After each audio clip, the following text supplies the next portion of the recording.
کہ اس حصے کے اندر ہمیں کھلی چھوٹ دے دی جائے اور پھر اس حصے کے اندر جو شریعہ لا ہم امپلیمنٹ کرنا چاہتے ہیں وہ ہم کریں اپنی انٹرپریٹیشن کے حوالے سے.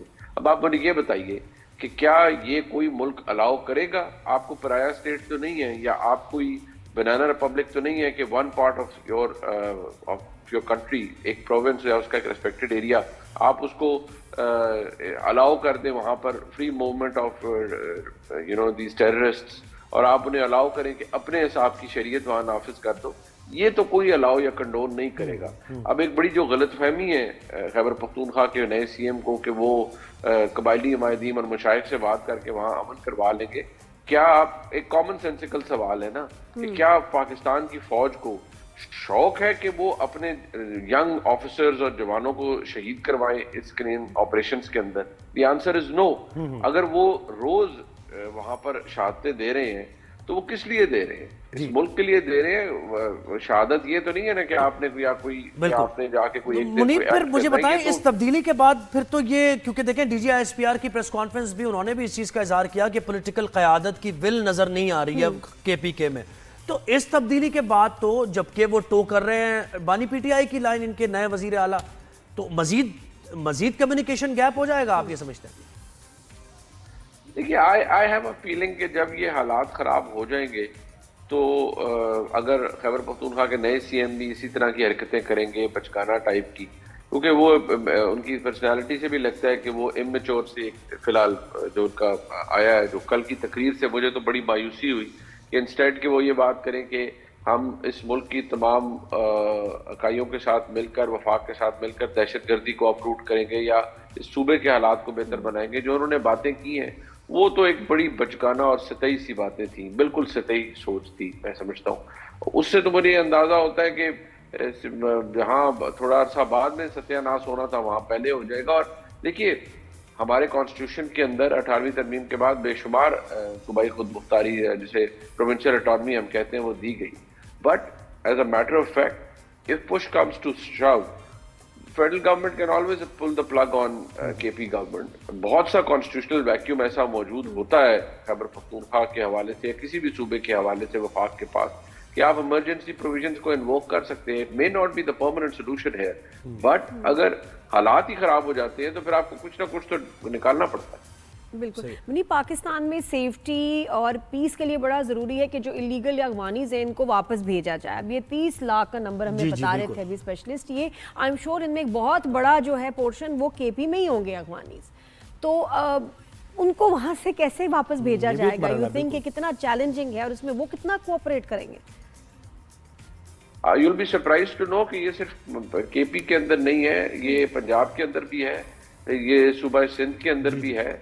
اور دیکھیے اس وقت جو کنسرن ہے وہ یہ ہے کہ آپ ایک چومکھی لڑائی لڑ رہے ہیں، بہت سے بیٹل فرنٹس ہیں. تو اگر آپ کچھ چیزوں کو اس وقت اسٹریم لائن نہیں کریں گے تو these parasites would eat into you. اور اس وقت آپ نے جو تجربے اپنے ساتھ 7 دہائیوں میں کر لیے ہیں، بیڑا غرق آپ نے اپنا کیا ہے بحیثیت ریاست، اب آپ کو کریکٹیو میجرز لینے ہیں. اور کریکٹیو میجرز میں آپ دنیا میں دیکھ لیں، کوئی ملک اتنی بڑی تعداد میں افغان مہاجرین کو، فار دیٹ میٹر کسی بھی مہاجر کو، یا 2 لوگ آئے ہیں کسی دوسرے ملک سے، ان کو ہوسٹ نہیں کر سکتا. یا تو آپ بہت ہی امیر ریاست ہوں، جو کہ آپ نہیں ہیں، you are a struggling economy, you are plagued with problems.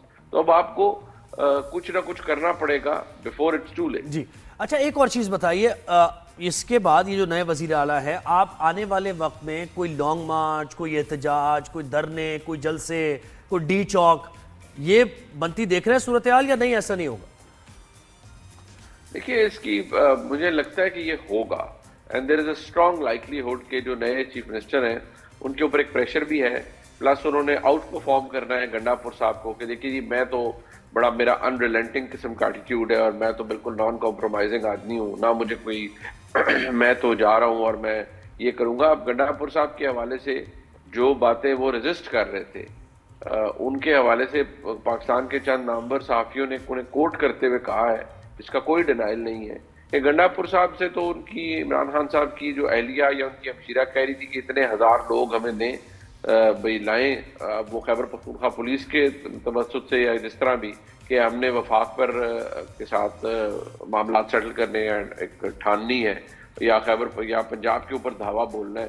اگر یہ سوچ پریویل کرتی ہے، اور عمران خان صاحب نے انہیں اس لیے لگایا ہے کہ جی یہ تو باقاعدہ طور پر میری بات ساری منو ان مانیں گے، جو کہ وہ لگ رہا ہے کہ مانیں گے، تو پھر تو ایک تصادم ہے. اور دیکھیے تصادم کے نتیجے میں کوئی اتنا بڑا کوئی فگر نہیں ہو سکتا یا شخص نہیں ہو سکتا جو اتنا طاقتور ہو کہ وہ ہر ایک کو اپنے آگے لگا لے اور کہے کہ بس جو میں کر رہا ہوں. ریاست سے ٹکرا جائے. صوبہ ہے، ریاست کی ایک اکائی ہے، اور آپ اس طرح نہیں کر سکتے کہ آپ آ کر اپنی وہاں کوئی ایک پیرلل سٹیٹ تو نہیں رن کر سکتے نا.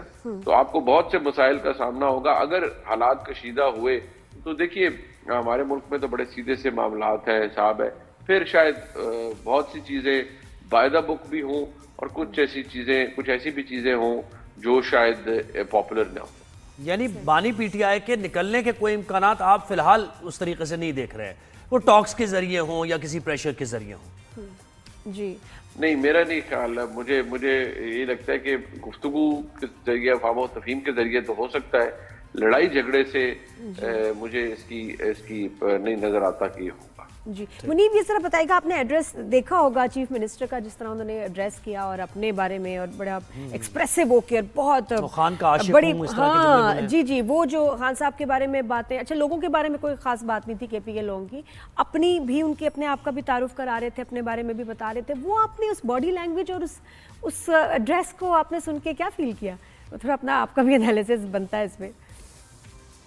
دیکھیے ظاہری بات ہے، وہ ان کو ایک منصب ملا ہے اور اس منصب کی بڑی اہمیت ہے. وہ چیف ایگزیکٹو ہیں اب ایک صوبے کے، اور بڑی ان کا ایک اوور ویلمنگ میجورٹی کے ساتھ ان کو الیکٹ کیا گیا ہے، which is absolutely fine. He has all the right to govern.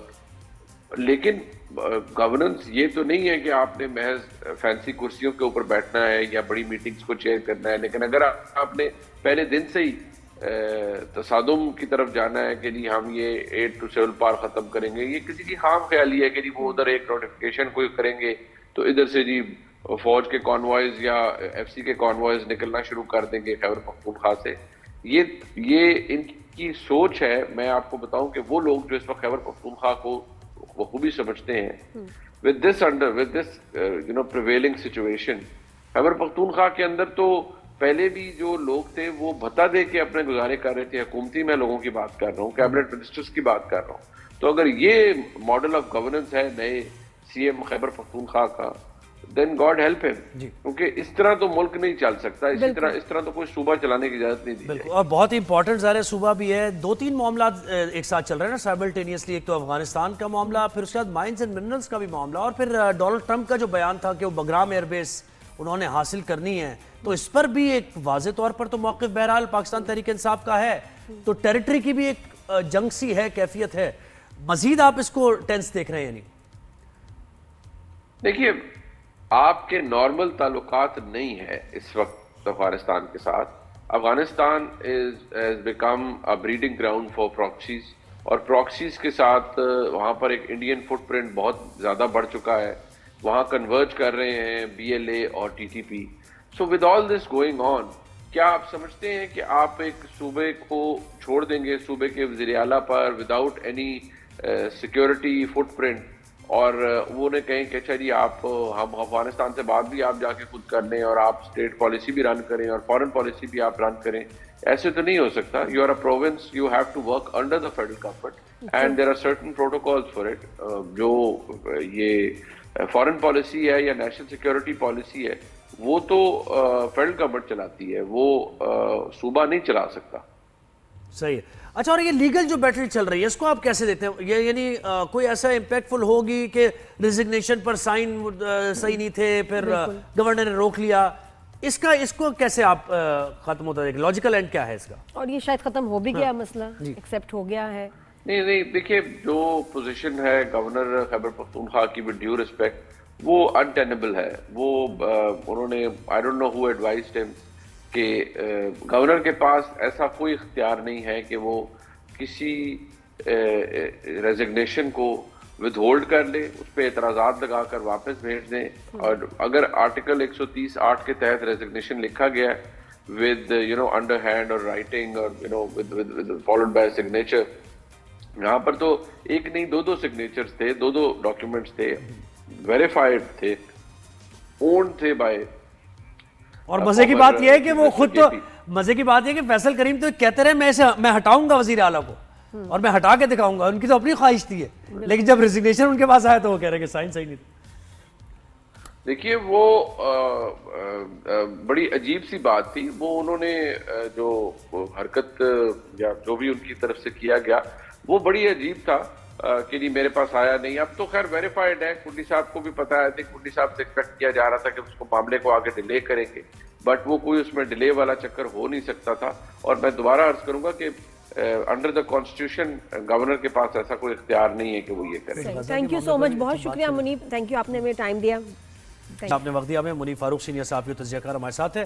اور میں کہتی ہوں کہ دیکھیں کہ یہ کیوں کوئی بھول جاتا ہے کہ دے آر دیئر کسی بھی سیٹ پہ بڑے عہدے پہ to serve the people. Exactly اتنی سیاست ہمارے یہاں ہو گئی ہے, اور میں کہتی ہوں کبھی کے پی کے لوگوں کی بات نہیں ہوتی کہ جو ان کی ترقی کے لیے کیا کرنا ہے, ان کے کیا مسائل ہیں, پارٹی کے اپنے مسئلے نہیں حل ہو رہے, اور اگر نہیں حل ہو رہے تو آپ لوگوں کی نمائندگی کیسے کریں گے؟ دس از سو فرسٹریٹنگ. اور میں لوگوں کی آواز بن کے بات کر رہی ہوں. بالکل, لوگ ووٹ دیتے ہیں اسمبلی میں, آپ کو بھیجتے اس لیے کہ میرے مسئلے سالو کرو, مجھے چیف منسٹر چاہیے, مجھے پولیٹیشنز چاہیے, منسٹرز چاہیے, میرے مسئلے حل کرو بھائی. You are there to serve اس پیپل اور اس دا پیپل, اور پیپل کی کوئی بات نہیں ہو رہی. تو دکھ ہوتا ہے ایسے ایڈریس میں جہاں ہمارا ذکر ہی نہ ہو, اور یہ لوگوں کو بھی یہ سوال کرنا چاہیے اپنی حکومت سے کہیں بھی کہ بھئی کیوں ہماری بات کیوں نہیں ہو رہی, ایوانوں میں ہماری بات ہونی چاہیے. عام بندے کو صرف اس سے غرض ہے. یہ سارا پروسیس اس لیے ہے الیکٹورل پروسیس کہ آپ عوام کی آواز بن کر ایوان میں جاتے ہیں اور ایوان میں وہ آواز اٹھاتے ہیں, پھر قانون سازی ہوتی ہے. لیکن یہ پروسیس نہیں چل رہا. صرف سیاست ہے اور صرف سیاست ہے اور کچھ بھی نہیں. ایک بریک لیتے ہیں, ہم بریک کے بعد واپس آئیں گے, کہیں جائے گا نہیں.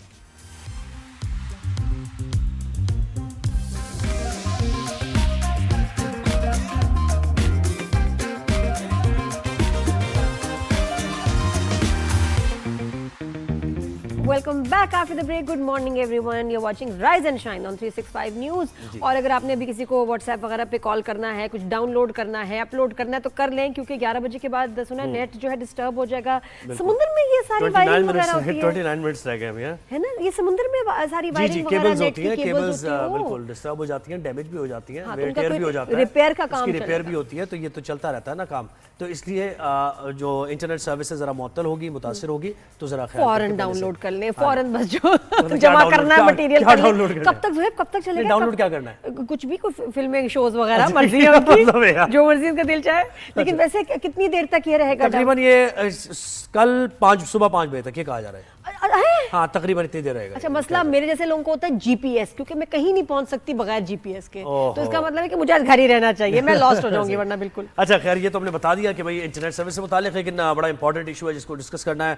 انسداد پولیو مہم دوبارہ شروع ہو گئی ملک بھر میں, اور پولیو کا خاتمہ اولین ترجیحات میں شامل ہے. اس کیمپین کا ہم ہمیشہ حصہ رہتے ہیں, رائز اینڈ شائن کے پلیٹ فارم سے آپ دیکھتے رہتے ہیں. مختلف صوبوں میں پولیو رضاکاروں نے گھر گھر جا کر بچوں کو ویکسین پلانا شروع کر دیا ہے. وزیر اعظم کی فوکل پرسن برائے انسداد پولیو عائشہ رضا فاروق نے ملک سے پولیو کے خاتمے کے لیے حکومت پاکستان کے غیر متزلزل عزم کا اعادہ کرتے ہوئے انہوں نے قومی انسداد پولیو مہم کے دوران 5 سال سے کم عمر کے 4 کروڑ 50 لاکھ سے زائد بچوں کو پولیو سے بچاؤ کے قطرے پلائے جائیں گے, انہوں نے یہ بتایا ہے. تو یہ جناب اس میں تو ہمیشہ ظاہر ہے یہ پرائرٹی بیسس پر. میں تو کینو کو بڑے ریگولرلی جو ہے اس کو پولیو ڈراپس پلائیں, اور میں نے ورکرز کو دیکھا ہے کہ وہ بڑی محنت کرتی ہیں, اور اتنا گرمی سردی جو بھی ہے اس میں سفر کرنا جانا اور کھڑے رہتے ہیں گھروں کے باہر, تو پلیز ان کی رسپیکٹ کریں. بالکل. Spokesperson national emergency operation centre Islamabad doctor اسرار الحق صاحب نے جوائن کیا ہے, جو کہ اس وقت بنو میں موجود ہیں. ڈاکٹر اسرار الحق صاحب گڈ مارننگ, بہت شکریہ آپ نے ہمیں وقت دیا. سر یہ کہیے گا, یہ جو اب مہم کا آغاز کیا گیا ہے, اور پہلا سوال میں وہیں سے کرتا ہوں جہاں آپ بیٹھے ہوئے ہیں اس وقت, وہ ٹربلڈ ایریاز ہیں, بنو کا علاقہ ہو, اب کنٹری سائیڈ وہاں ریزسٹ کرتے ہیں لوگ, تو اس وقت کیا صورت حال ہے, کیا حکمت عملی ہے؟ بسم اللہ الرحمن الرحیم. Thank you so very much جی, اور میں 365 نیوز کا بہت شکر گزار ہوں کہ آپ ریگولرلی جس طرح آپ نے کہا کہ اس آواز کو بلند کرتے رہتے ہیں, اس قوم کی آواز کو, جس کے لیے ہم ایک صحت مند معاشرے کے لیے ہم تگ و دو کر رہے ہیں, اس کے لیے آپ لوگوں کی کنٹریبیوشنز بہت زیادہ. میں بذات خود ایز اے ڈاکٹر بھی ستاتا رہتا ہوں, اور ہمارا پولیو پروگرام بھی آپ کا بڑا مشکور ہے.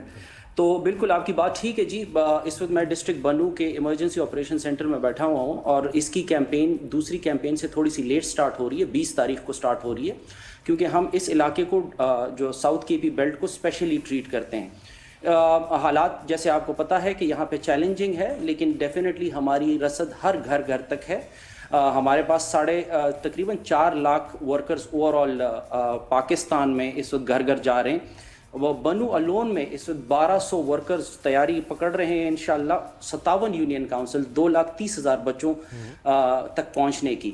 تو اوور آل یہاں پہ ہمارے پاس ڈفرینٹ اسٹریٹجیز ہوتی ہیں, جو کہ کمیونیکیشن کی اسٹریٹجی ہم یہاں کے انفلوئنسرز کے ساتھ, ڈاکٹرز کے ساتھ, علماء کرام کے ساتھ, یہاں تقریباً جتنے ہمارے انفلوئنسرز ہیں, جو کہ تقریباً 1000 کے قریب انفلوئنسرز ہیں ہمارے پاس اسی کمیونٹی میں سے, ان کو انگیج کیا ہوا ہے. لا انفورسنگ ایجنسیز ہمارے شانہ بشانہ ہے, ڈسٹرکٹ ایڈمنسٹریشن ہمیں اس میں ہیلپ کر رہی ہے. تو اوور آل اس وقت پلاننگ کا فیز چل رہا ہے. 20 تاریخ سے انشاءاللہ بنو میں کیمپین سٹارٹ ہوگی, ریسٹ آف پاکستان میں 15 سے کیمپین سٹارٹ ہے. جی تو ڈاکٹر صاحب کیا چیلنجز پولیو ورکرز کو اس علاقے میں پیش آتے ہیں, وہ بتائیے گا. دیکھیں یہاں پہ جیوگرافیکل چیلنجز ہیں, کمیونٹی وائز چیلنجز ہیں, سیکیورٹی چیلنجز ہیں, جس طرح آپ نے تذکرہ کیا. تو پولیو ورکر کو یہاں پہ جیوگرافی آپ کو پتہ ہے کہ گھر دور ہیں, کمپاؤنڈ ہاؤسز ہیں, اکثر اوقات ہمیں گھروں کے اندر ایکسیس کا ایشو ہوتا ہے کیونکہ ملٹیپل ہاؤسز ہوتے ہیں. جس طرح آپ نے موسم کا تذکرہ کیا, اس کے علاوہ سیکیورٹی چیلنجز ہوتے ہیں ہمارے. آپ کو پتہ ہے کہ آج کل کے ساؤتھ کے پی کی سچویشن تھوڑی سی ڈسٹربڈ ہے, تو وہ چیلنجز ان کو فیس کرنا پڑتے ہیں. پھر ایز خواتین ان کو چیلنجز اس معاشرے میں بھی فیس کرنا پڑتے ہیں, جہاں پہ خواتین کا باہر نکلنا تھوڑا سا ایک چیلنج ہوتا ہے. تو لیکن اس کے باوجود بنو کے غیور عوام نے جو ہے نا اس کیمپین میں بہت کنٹریبیوشن کرتے ہیں. ہمارے پاس آلموسٹ 80% یہاں پہ جو ہیں وہ فیمیل ورکرز کام کرتی ہیں. جی اچھا, سب سے اہم کردار میں یہ سمجھتا ہوں, اور آپ ظاہر بہتر طور پہ بتا سکتے ہیں, علماء کرام کا کردار بہت زیادہ ہے. وہ چاہے بنو کی ہم بات کریں یا اسلام آباد کی, کراچی, بڑے شہروں کی بھی ہم بات کر لیں, کیونکہ ایک مسکنسیپشن ہے, مس پرسیپشن ہے اس بارے میں, جو کہ ختم نہیں ہو کے دے رہا. سر کسی حد تک کنٹرول ہو گیا لیکن ختم نہیں ہو رہا. جی یہ ہمارا ایک کنٹینیوس چیلنج ہے, لیکن اس کے لیے آپ کو میں ذرا تھوڑا سا آگاہ کر دوں کہ اس دفعہ خیبر پختونخوا میں پولیو مہم کا جو ان کی اناگریشن کی گئی ہے وہ جامعہ اشرفیہ میں کی گئی ہے, پشاور کا سب سے بڑا جو مدرسہ ہے, اور اس میں سارے علماء کرام اور شیوخ حضرات جو ہیں انہوں نے اس کا باقاعدہ ابتدا کیا ہے, اور اس میں کلیئر جو ہے نا انہوں نے اپنے PSAs دیے ہوئے, جس میں انہوں نے اس بات کا اعادہ کیا ہوا ہے کہ وہ ہمارے ساتھ سنگ, جس طرح کہتے ہیں نا شولڈر ٹو شولڈر, ہمارے ساتھ اس کیمپین میں ہیں. لیکن اگین کچھ ہمارے پاس ایسے عناصر ہوتے ہیں جن کی مس پرسیپشن اور مسکنسیپشنز ہیں, اور یہ ہماری کمیونیکیشن ٹیم کی ذمہ داری ہوتی ہے کہ ان کے ساتھ بیٹھ کے ان کے یہ خدشات دور کیے جائیں. ہم ان کو اپنے آپ سے دور نہیں رکھ سکتے. اگر ان کو خدشات ہیں تو وہ خدشات ہمیں حل کرنے, اس کے لیے ہماری پروونشل اسکالری ٹاسک فورس بھی ہوتی ہے, اور ریلیجس سپورٹ پرسن ہوتا ہے ہر یونین کاؤنسل کے لیول پہ, جو کہ وہاں پہ جا کے دینی مسائل کے اوپر ان سے مذاکرات کرتا ہے, مناظرہ ہوتا ہے. تو کافی حد تک ہم نے جو ہے نا, آپ یہ دیکھ لیں کہ ریلیجس ریفیوزلز کو ہم نے بہت حد تک اس کو کم کر دیا. جی ڈاکٹر صاحب, تو آپ کو کیا لگتا ہے کتنی ایسی اور ڈرائیوز, پولیو ڈرائیوز, اور کتنے سال لگیں گے کہ مکمل جو ہے ایریڈیکیشن ہو جائے of this polio virus for good, کتنا وقت لگے گا؟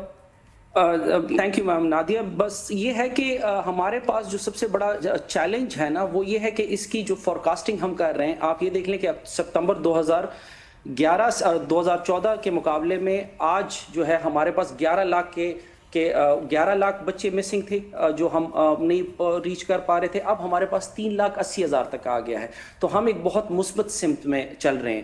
ہماری آگے 2 کیمپینز, ایک کیمپین تو یہ ہے, اس کے علاوہ ایک دسمبر میں کیمپین ہے, اور پھر جنوری سے مارچ تک ہماری 2 سے 3 کیمپین اور ہیں. تو ہم یہ کوشش کر رہے ہیں کہ نیکسٹ 6 to 7 کیمپینز میں اس کو ریپ اپ کریں. جی اور سر دیکھیں, اگر یہ کیمپینز ہو بھی جاتی ہیں, اس سے پہلے بھی سکسیسفل کیمپینز ہو چکی ہیں, لیکن کنٹیمنیٹڈ واٹر ہے, سیویج کا جو سسٹم ہے وہ ٹھیک نہیں ہے, جس کی وجہ سے پولیو کیسز اکا دکا دوبارہ آ جاتے ہیں, اور پھر ہمیں یہ کیمپینز کرنا پڑتی ہیں. تو اس کے لیے کوئی کمپریہنسو پلان بنایا گیا اس بار؟ جی سو ہم بیسکلی مختلف زاویوں سے اس پروگرام کو دیکھتے ہیں. جس طرح آپ نے بہت اہم ٹاپک یہ ریز کیا ہے, بلکہ یہ کنسرن ریز کیا ہے کہ اس کی جو ایک بندے سے دوسرے بندے تک اس مرض کی ترسیل جو ہے وہ اس گندے پانی سے ہوتا ہے, اس میں کوئی شک نہیں.